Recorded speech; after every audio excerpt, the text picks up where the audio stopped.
Hello everyone, this is Highlander from MTG Cardsmith doing another custom Magic the Gathering card review.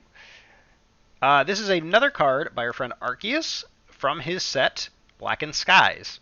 This is our fourth card we've reviewed from that set. And this one's got a crazy border. I don't even know what's going on here. Let's find out what we got going on here. This is called Mass Prototyper.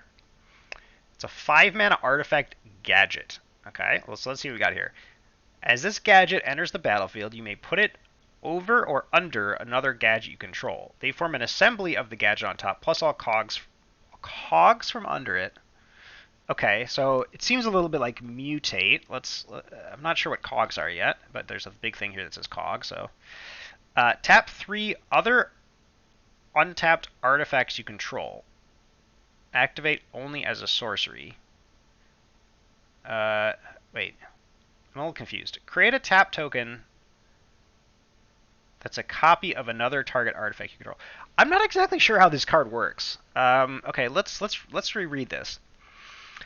As this gadget enters the battlefield, you may put it over or under another gadget you control. They form an assembly of the gadget on top, plus all cogs from under it. Okay. An assembly of the gadget on top, plus all cogs. Create a tap token that's a copy of another target.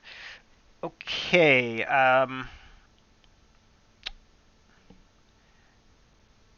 Cog. So I'm a little lost on how this works. The reminder text there doesn't quite explain what's going on here. And I think the other part that's kind of confusing to me is the fact that this text right here, there's like an ability here, right? But it says tap 3 other untapped artifact creatures you control, or excuse me, artifacts, right?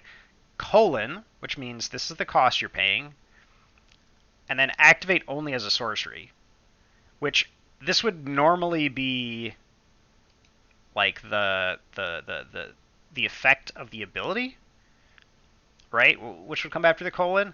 So, I mean, and also the fact that we've got this kind of a border is a little confusing because it looks to me like this is a separate ability from the cog, and it basically doesn't do anything.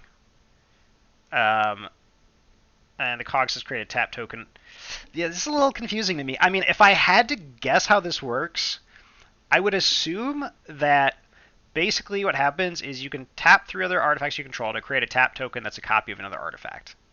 I'm guessing that's how this works.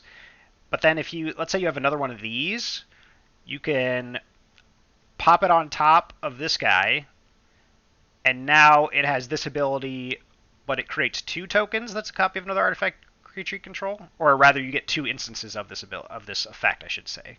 So it doesn't have to be the same creature, or the same artifact. I'm guessing that's how this works, and then there's obviously other effects you can stack on top of this. So I'm guessing it's like here's a cost you can pay, and then you can stack all these effects attached to that cost. It's just the way this card is formatted is a little confusing,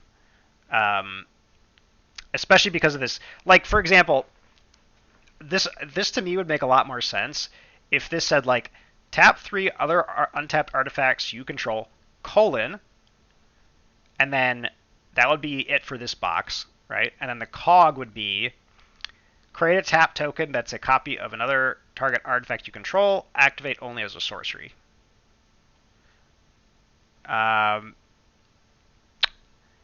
Something like that. I mean, yeah, it's again I mean the idea here is cool. I mean, I think I get the idea, right? The idea being that you get to basically like assemble a guy. You were clearly inspired by the uncard. What's the uncard? Steamflogger boss. Let's open up Scryfall here. Right, the card that does nothing.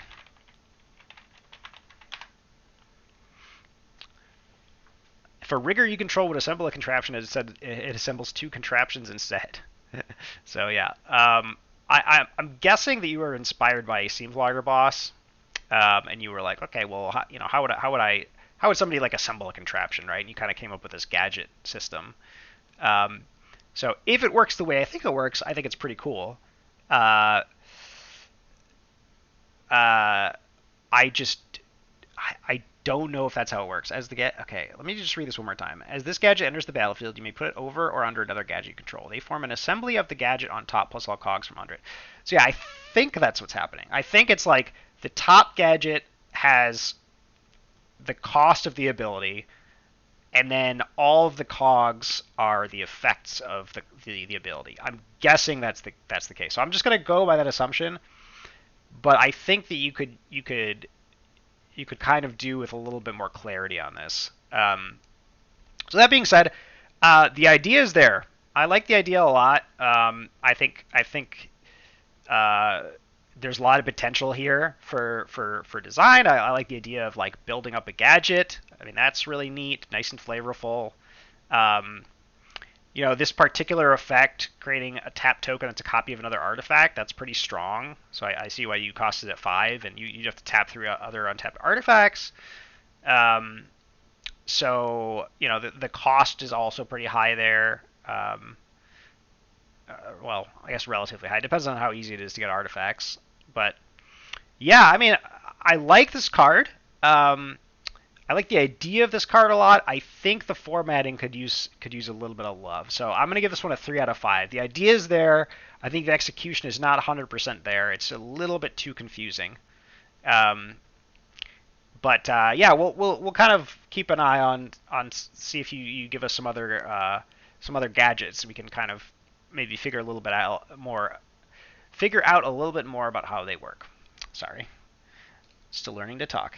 Okay, thank you for watching this review of Mass Prototyper, and it's a 3 out of 5.